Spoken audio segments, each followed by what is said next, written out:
Bonjour chers frères et sœurs. C'est un heureux privilège pour moi que d'être avec vous en ce matin, non seulement pour cette occasion, mais pour toute la semaine qui va nous réunir ensemble autour d'un thème qui ne devrait avoir aucun secret pour un chrétien, puisque c'est parce que nous avons été pardonnés que nous sommes devenus chrétiens. Et c'est parce que nous pardonnons que nous demeurons chrétiens. Cependant, même dans ce que l'on connaît bien, il est bien de temps en temps de pouvoir revisiter les fondamentaux afin de s'assurer qu'on est sur le droit chemin et d'aller encore un peu plus loin.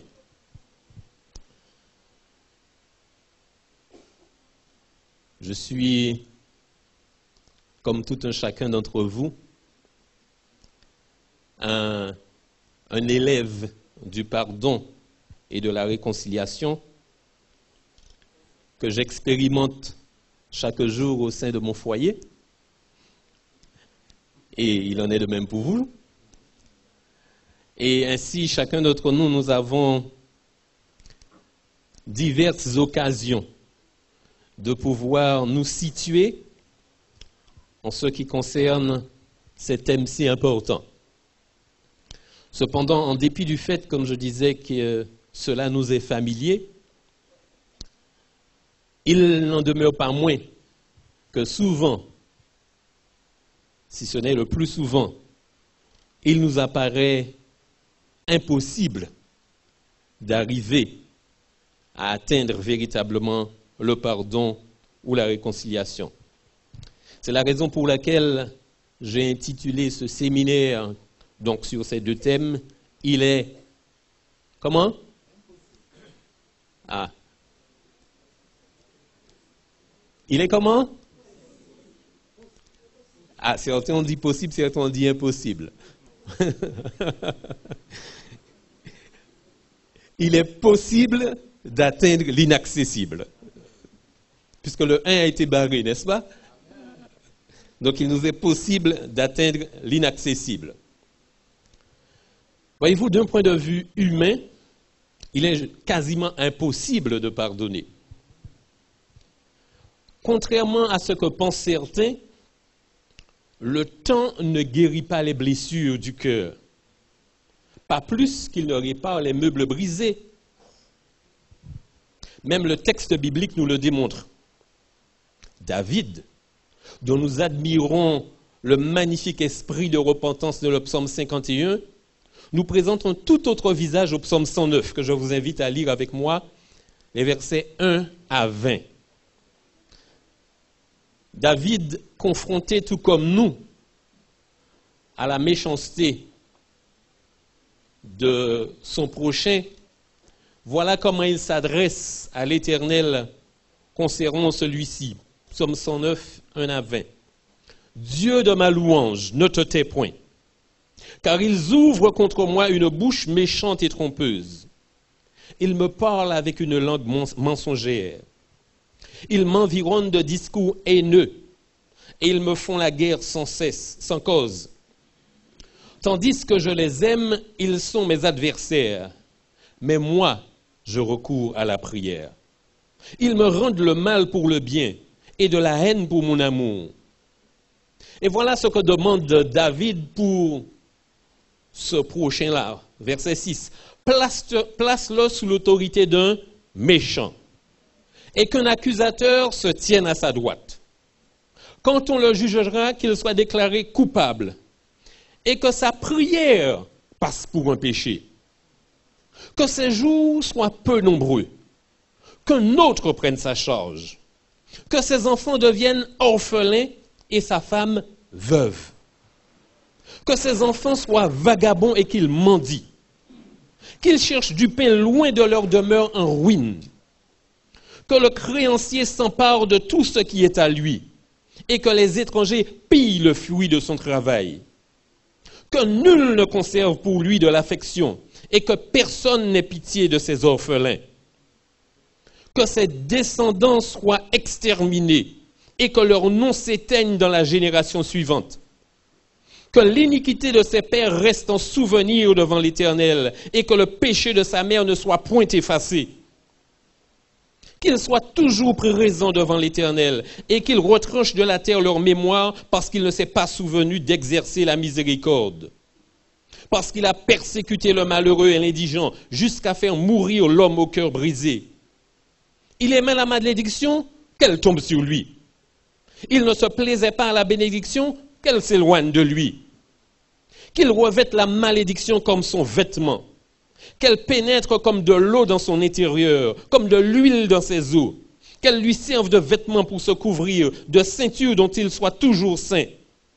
Tel soit de la part de l'Éternel le salaire de mes ennemis et de ceux qui parlent méchamment de moi. Quelle diatribe! Pour l'homme que l'on dit être selon le cœur de l'Éternel. Est-il si loin de nous quand il s'exprime ainsi? Pourquoi est-il si difficile de pardonner? Pourquoi est-il si difficile de se réconcilier? Sait-on vraiment ce qu'est le pardon? Comprend-on vraiment ce qu'est la réconciliation? Quand pardonner? Qui pardonner? Comment pardonner? Pourquoi pardonner? Que pardonner? De quoi veut-on être pardonné? Durant cette semaine, nous répondrons à toutes ces questions en explorant ces deux notions que sont le pardon et la réconciliation, avec pour objectif d'atteindre ce qui aujourd'hui nous semble inaccessible, c'est-à-dire vivre pleinement dans le pardon et la réconciliation. Et nous démarrons ce matin avec ce premier sujet qui s'intitule « Pardonner l'impardonnable ». Pardonner l'impardonnable. Je vous invite à incliner la tête avec moi pour une courte prière. Éternel, notre Père, notre Dieu, alors qu'en ce matin, nous sommes venus en ta présence, nous sommes venus dans ta maison, nous nous sommes assemblés pour pouvoir entendre, écouter ta parole, afin de la comprendre, de l'accepter, de la mettre en pratique. Nous te prions, ô Père, de préparer nos cœurs à recevoir cette parole, de préparer notre être à vivre cette parole, afin, ô Père, que jour après jour, nous soyons véritablement dans le pardon et dans la réconciliation et que toute gloire te revienne. Amen. Pardonner l'impardonnable. La mission est-elle possible? Lewis B. Smeds nous décrit les principales caractéristiques des offenses considérées comme impardonnables. Et il y en a 5 de ces caractéristiques. Ce sont, dit-il, des offenses qui proviennent d'un événement particulier qui indique une trahison. Deuxièmement, des offenses initiées par quelqu'un d'intime que nous aimons ou en qui nous avons confiance. Pas des étrangers. Troisièmement, des blessures morales qui ébranlent notre conception de la moralité. Quatrièmement, des offenses qui attaquent notre système fondamental de croyance. Et cinquièmement, des offenses profondément personnelles, de personne blessée à personne blessée. Lorsque nous sommes dans l'une de ces situations, il nous apparaît difficile, voire impossible de pardonner. Et c'est pourquoi nous considérons certaines offenses comme étant impardonnables. Du point de vue humain, sans cheminement spirituel et surtout sans l'aide de l'Esprit Saint, il est quasiment impossible de pardonner. Et c'est pourquoi le plus souvent les gens disent, lorsqu'ils pardonnent, je pardonne mais je n'oublie pas. Pourquoi pardonner est-il si difficile? Parce que nous refoulons en nous, dans notre inconscience, les blessures du passé. Ces blessures refoulées génèrent des souffrances qu'il est d'autant plus difficile de surmonter quand ces causes sont justement devenues inconscientes. Mais les souffrances, elles sont bien là, elles sont bien réelles et elles nous affectent moralement, physiquement et même spirituellement. Même le processus du pardon génère de la souffrance, c'est-à-dire lorsque nous sommes en train d'essayer de faire l'effort de pardonner, même cela génère de la souffrance en faisant remonter à la surface ces blessures pour les nettoyer et les guérir à la lumière du Christ. C'est pourquoi certains justifient le fait de ne pas pardonner par l'énormité de la faute ou par l'identité du fautif. Plus nous considérons la faute énorme, plus nous disons qu'elle est impardonnable. Plus le fautif nous est proche et nous est cher, plus nous considérons que cela est impardonnable. Mais c'est justement lorsque les fautes sont les plus impardonnables et que les fautifs sont les plus indéfendables que nous avons besoin de pardonner. Parce que ce sont ces fautes-là et ces fautifs-là qui nous causent le plus de tort. Ne pas pardonner signifie donc que l'on se condamne à souffrir sans fin. Certains d'entre vous ont peut-être vu cette photo.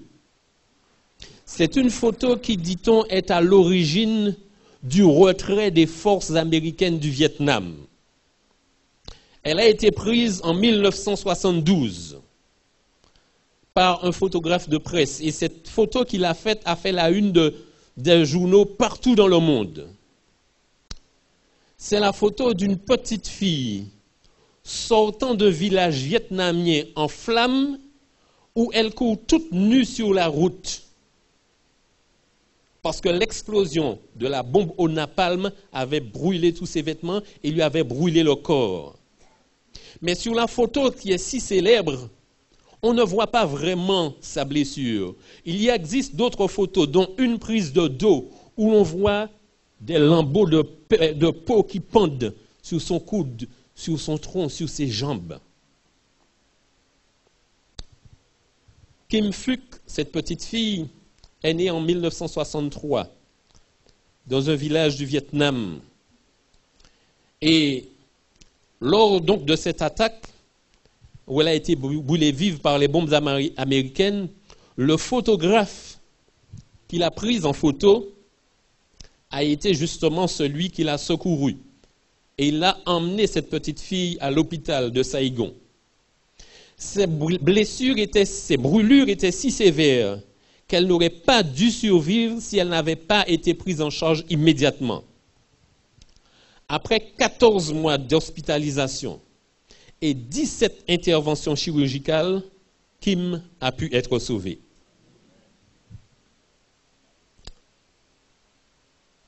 Et comme je le disais au début, c'est cette photo qui a fait basculer l'opinion publique américaine et qui a conduit donc le président Nixon à préparer le retrait de ses troupes du Vietnam. 25 ans plus tard, lors d'une commémoration de la guerre du Vietnam, et cela se passe aux États-Unis, une jeune femme prend la parole et elle dit ceci. « Si je pouvais retrouver l'homme qui a bombardé mon village, je lui dirais que nous ne pouvons pas changer le passé, mais que nous devons faire de notre mieux pour pardonner au présent et promouvoir la paix au futur. » Dans la salle, il y avait un homme qui a entendu cette déclaration. Il s'appelait John Plummer. C'était lui le pilote de l'avion qui avait bombardé le village en question. Le village s'appelait Trang Bang. Lorsque Kim était âgé de 9 ans. Qui est cette femme? Demande-t-il à son voisin. C'est la gamine de la photo, lui répond-on. Bouleversé, John adresse un mot à la femme. Je suis cet homme. Kim. Lorsqu'elle reçoit le mot, Kim se dirige alors vers John, les bras ouverts, et lui, il éclate en sanglots. « Je suis désolé, dit-il. »« Tout va bien, John, lui répond-elle. « J'ai pardonné. » Et John de témoigner après cela en disant « Depuis que j'ai retrouvé Kim, je ne fais plus de cauchemars. Il n'y a plus de hurlements dans ma tête que du silence. » En pardonnant, Kim a non seulement trouvé la sérénité pour vivre en dépit de son malheur, mais elle a également permis à son bourreau de guérir du traumatisme qui le hantait. Voyez-vous, chers amis, chers frères et sœurs, le pardon est le seul remède qui guérit à la fois la victime et le bourreau. Jacques 5, verset 16 nous déclare « Confessez donc vos péchés les uns aux autres et priez les uns pour les autres afin que vous soyez guéris.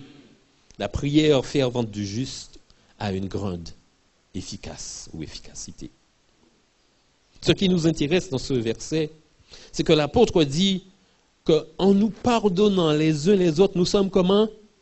Guéris. En effet, chers amis, le pardon, c'est la guérison.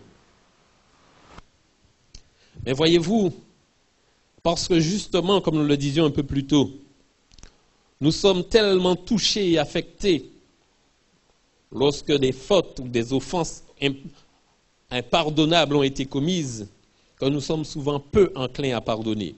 Plus l'offense touche notre être, moins nous sommes enclins à pardonner. Plus grande est l'offense, moins est, pensons-nous, possible le pardon. Plus proche est l'offenseur, plus impossible est le pardon, disons-nous. Mais voyez-vous, le pardon ne se mérite pas. C'est-à-dire que si nous pensons que le pardon, qu'une faute est impardonnable ou que quelqu'un est impardonnable, c'est parce que quelque part nous pensons que pour pardonner, il faut que celui qui doit être pardonné puisse mériter quelque part ce pardon, n'est-ce pas? Et parce que nous considérons que cette personne ne mérite pas le pardon ou que cette faute ne mérite pas le pardon, alors nous disons que c'est impardonnable. Et voyez-vous, le pardon ne se mérite pas. Et en fait, pardonner à autrui parce qu'il a demandé pardon, ce n'est pas pardonner, c'est humilier. Obliger quelqu'un à demander pardon en vue de lui pardonner, ce n'est pas pardonner, c'est humilier. Parce que celui qui pardonne ne change rien à la faute. Il ne change rien à l'offenseur. Il pardonne parce que lui est changé. Parce que lui a changé. De même, celui qui demande pardon dans le but d'expier sa faute n'a rien compris du pardon.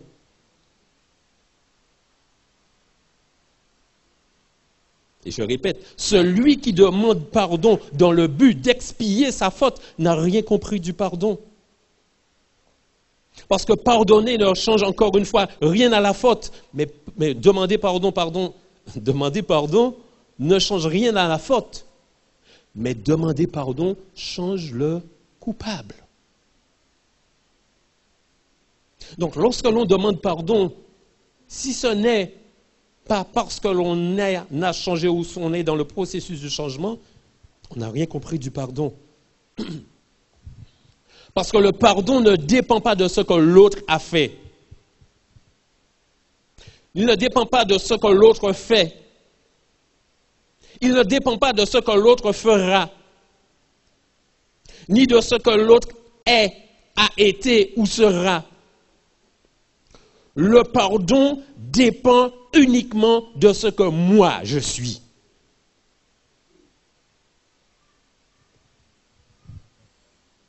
Le meilleur exemple, c'est Dieu, n'est-ce pas? Dieu nous pardonne bien plus que nos fautes. Il nous pardonne ce que nous sommes. Et qu'est-ce que Dieu nous a demandé de faire ou d'être avant qu'il ne nous pardonne? Rien. Absolument rien. Dieu n'a rien demandé à personne pour nous pardonner. Romains 5, verset 8, mais Dieu prouve son amour envers nous en ce que... Mais oui, lorsque nous étions encore pécheurs, Christ est mort pour nous. C'est-à-dire, lorsque nous ne faisions pas attention à lui, lorsque nous ne le connaissions pas, lorsque nous n'avions rien fait, lorsque nous n'avions pas été différents de ce que nous sommes, il nous a pardonnés.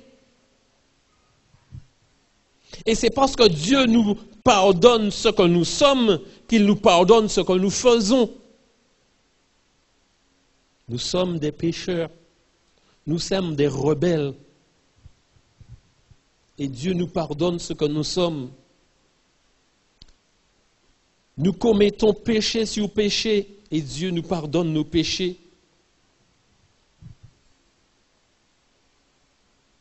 Lorsque nous comprenons comment Dieu nous pardonne, pourquoi Dieu nous pardonne, alors nous sommes en mesure de pardonner, car si nous n'acceptons pas le pardon de Dieu, nous ne serons jamais capables de pardonner.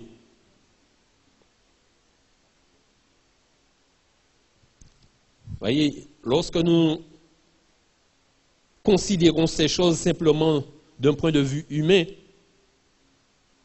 pardonner aux fautifs, pardonner une faute est facile, mais pardonner aux fautifs l'est beaucoup moins. Mais lorsque nous comprenons ces choses du point de vue divin, alors la chose devient différente.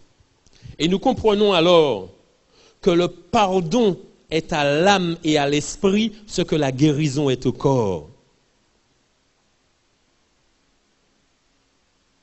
Pour pouvoir guérir moralement et spirituellement, nous avons besoin du pardon.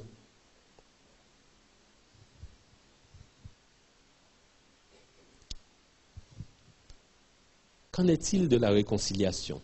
Nous allons bien sûr revenir plus en détail sur ce qu'est le pardon au cours de la semaine, mais faisons déjà en ce matin la différence entre pardon et réconciliation.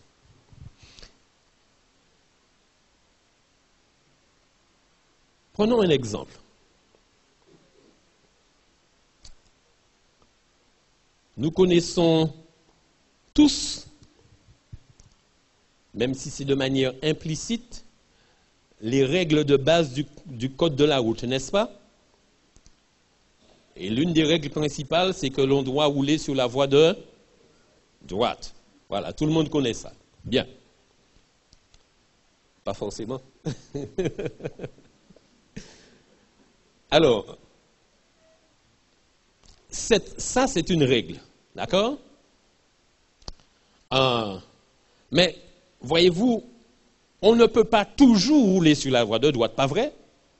Parfois, il faut se déporter sur la gauche. Alors donc, il y a des exceptions à la règle qui nous disent, lorsque on dépasse, on peut se mettre sur la voie de gauche, n'est-ce pas? Mais, si la ligne est continue, on ne peut pas se porter sur la voie de droite, de gauche, n'est-ce pas? Donc, lorsque l'on a une règle, il y a toujours des exceptions. Et pour pouvoir justement tenir compte des exceptions, on est toujours obligé d'ajouter à une règle. Ce qui fait qu'on a toujours tout un ensemble de règles, n'est-ce pas? Et ça, c'est le principe de la loi. La loi, c'est un ensemble de règles qui distingue ce qui est autorisé de ce qui ne l'est pas.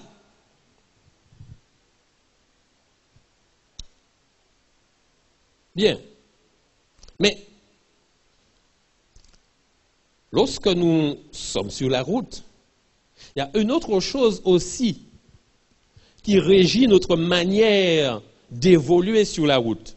Nous avons la loi, le code de la route, mais nous avons aussi autre chose. Cette autre chose, on va l'appeler le principe. Certains disent l'esprit de la loi, comparativement à la lettre de la loi que serait justement la loi. Donc, disons plutôt le principe. Et quel serait le principe, d'après vous, pour ceux qui sont sur la route? Si la loi c'est « tu rouleras sur la voie de droite », quel est le principe?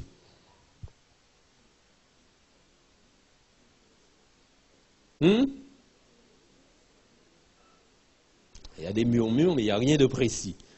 Alors, obéissance. Obéissance à quoi? Si c'est une règle, c'est une loi.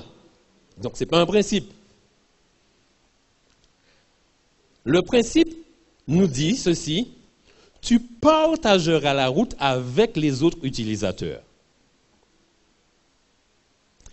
Par conséquent, en vertu du principe, lorsque je suis sur une route bien dégagée avec personne devant moi, y a-t-il un mal à ce que je me mette sur la voie de gauche?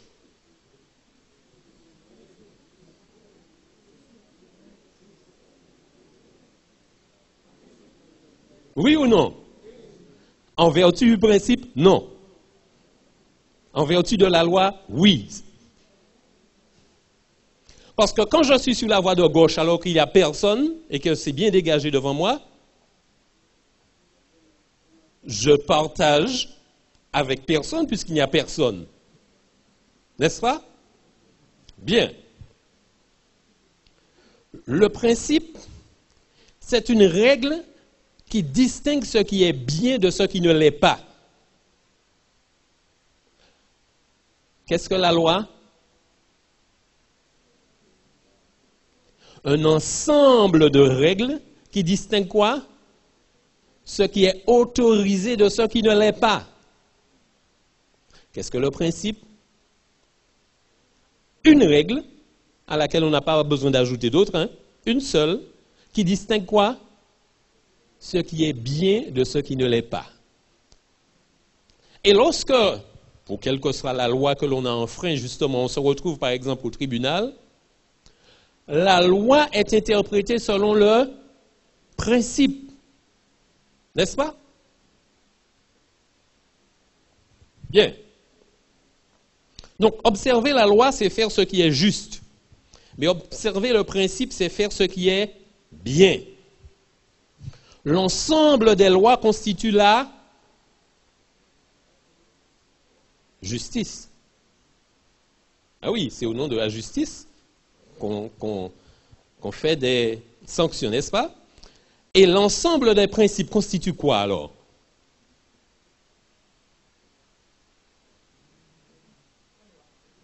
Non, ce n'est pas la loi.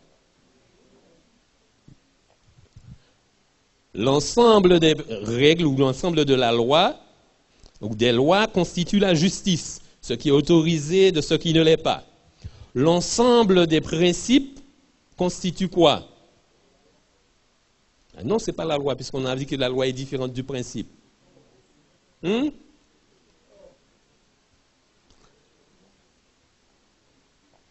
Constitue le principe de base qui est l'amour. N'est-ce pas? La justice vise à organiser la vie entre les personnes. L'amour vise à préserver la vie de chaque personne. Quand on me dit que je dois partager la route avec tous les autres utilisateurs, ça veut dire que je dois toujours faire attention chaque fois qu'il y a un utilisateur, qu'il soit en voiture, qu'il soit à pied, qu'il soit en deux roues, qu'il soit à cheval, etc. N'est-ce pas? Je vais veiller à ne pas lui causer de tort. Et si je ne veux causer de tort à personne, c'est parce que j'aime les gens. N'est-ce pas? Donc l'amour vise à préserver la vie, l'intégrité de tout un chacun. Par contre, la justice vise à organiser. Tu feras ça ou tu ne feras pas cela. N'est-ce pas? Bien. Après avoir fait cet intermède sur la loi et le principe, c'est moi vous poser une question. Y a-t-il une loi pour le pardon?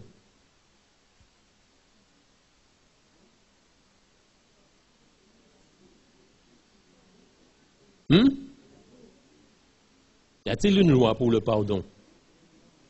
Oui, j'ai entendu oui. Alors, quelle est cette loi?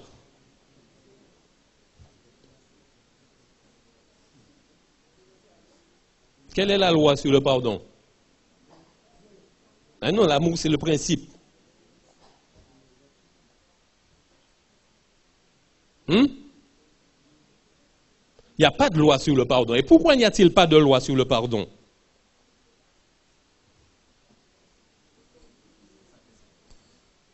Parce que il me dit, on s'adresse à un principe. Parce que l'amour a comme base, non pas la loi, non pas la justice, mais le pardon, qu'est-ce que j'ai dit? Le pardon a comme base, non pas la loi, non pas la justice, mais l'amour. La base du pardon, c'est l'amour, chers amis. Et c'est pourquoi le pardon ne se mérite pas. Parce que voyez-vous, chaque fois que l'on pardonne à quelqu'un parce que on n'a pas pardonné. Si je te pardonne parce que je minimise ta faute, je ne t'ai pas pardonné. Si je te pardonne parce que je considère que tu es gentil, je ne t'ai pas pardonné.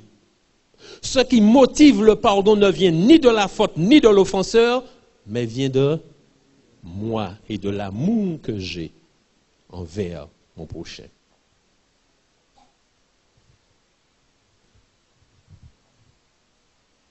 Il n'y a donc pas de loi pour le pardon, mais il y a un principe pour le pardon.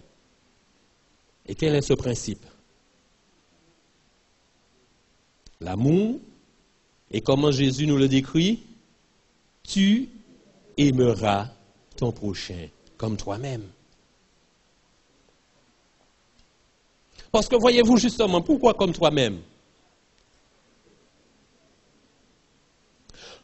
Quand moi, je commets une erreur qui m'est préjudiciable, est-ce que je chipote pour me pardonner? Non, pourquoi?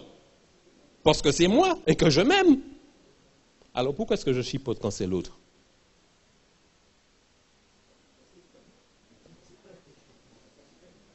Tu aimeras ton prochain comme toi-même. N'est-ce pas? Si donc la base du pardon c'est l'amour, il n'est donc pas juste de pardonner, chers amis. Je reprends cela.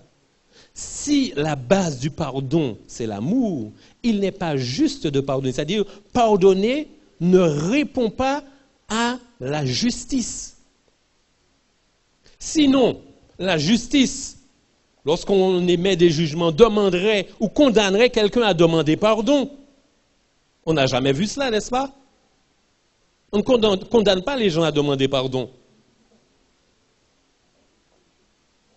Mais c'est parce que le pardon ne procède pas de la justice, mais de l'amour.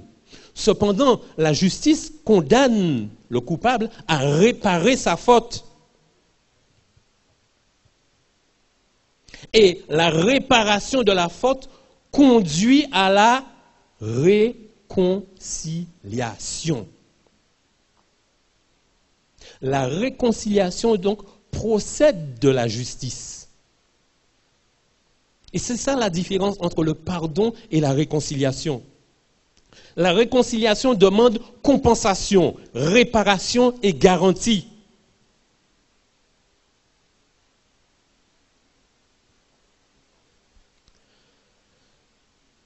Pour que deux personnes soient réconciliées, il faut que la faute commise soit réparée. Et il faut que le fautif donne des garanties qu'il ne va plus recommencer. Et pour cela, il est nécessaire qu'il y ait un dialogue entre le fautif et la victime. Mais avant même que ce dialogue soit possible, il faut qu'il y ait au préalable le pardon. Donc pas de réconciliation sans dialogue et pas de réconciliation sans pardon préalable. Dans Romains chapitre 5, versets 10 à 11, l'apôtre Paul nous dit ceci. Romains chapitre 5, versets 10 à 11. Car si, lorsque nous étions ennemis, nous avons été réconciliés avec Dieu par la mort de son Fils, à plus forte raison, étant réconciliés, serons-nous sauvés par sa vie. Et non seulement cela, mais encore nous nous glorifions en Dieu par notre Seigneur Jésus-Christ, par qui maintenant nous avons obtenu la réconciliation. Donc non seulement Dieu nous a pardonné, mais justement à travers celui par lequel il nous a pardonné, Jésus-Christ, il nous ouvre la voie de la réconciliation. Nous avons dit que le pardon procède de l'amour et la réconciliation de la justice. Encore une comparaison entre les deux. Le pardon guérit la personne, ça nous l'avons dit, n'est-ce pas? Et la réconciliation reconstruit la société. Parce que la réconciliation nous permet de rétablir le lien avec autrui, n'est-ce pas? Donc lorsque je pardonne, je me guéris ou je suis guéri, mais pour que les relations soient rétablies et que tout fonctionne comme avant ou même mieux qu'avant, il faut d'une réconciliation. Ainsi donc, chers amis, Dieu nous a pardonné sans nous demander notre avis. Il nous offre son pardon pour rendre possible la réconciliation avec lui. Et lorsque nous sommes réconciliés avec Dieu, nous pouvons alors pardonner à ceux qui nous ont offensés. Quand nous pardonnons à ceux qui nous ont offensés, nous ouvrons la porte à la réconciliation avec eux.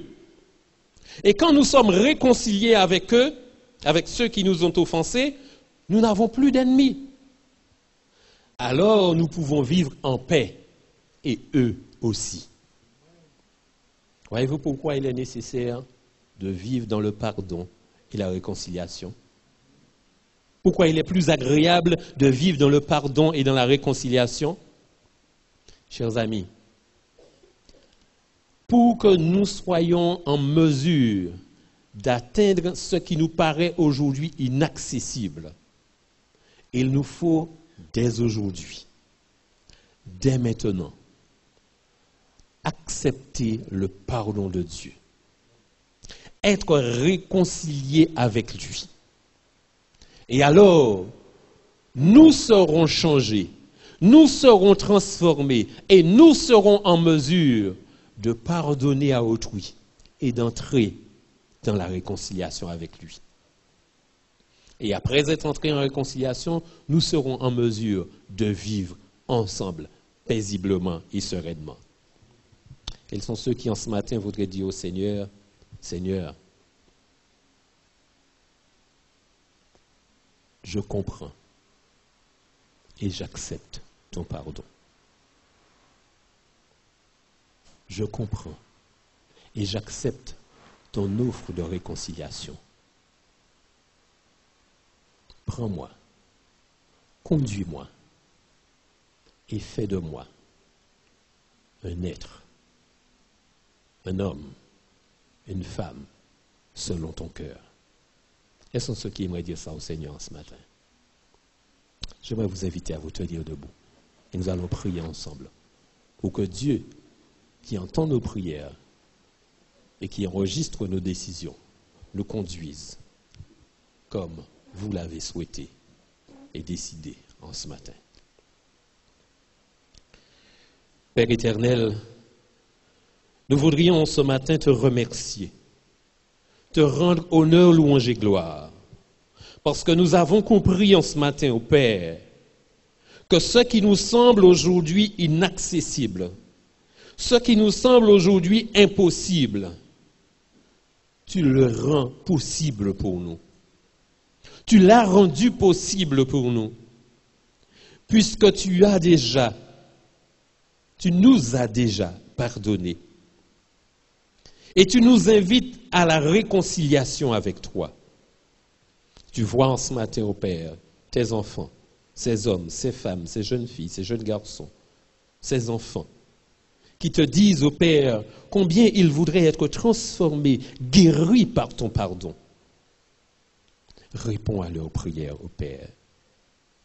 Et même si notre foi est encore chancelante, permets, ô Père, qu'en dépit de notre incrédulité, cette transformation promise s'opère en nous et nous change à ton image. Accepte-nous, conduis-nous, pardonne-nous, guéris-nous, transforme-nous. En Jésus, nous t'avons prié, que toute gloire te revienne. Amen.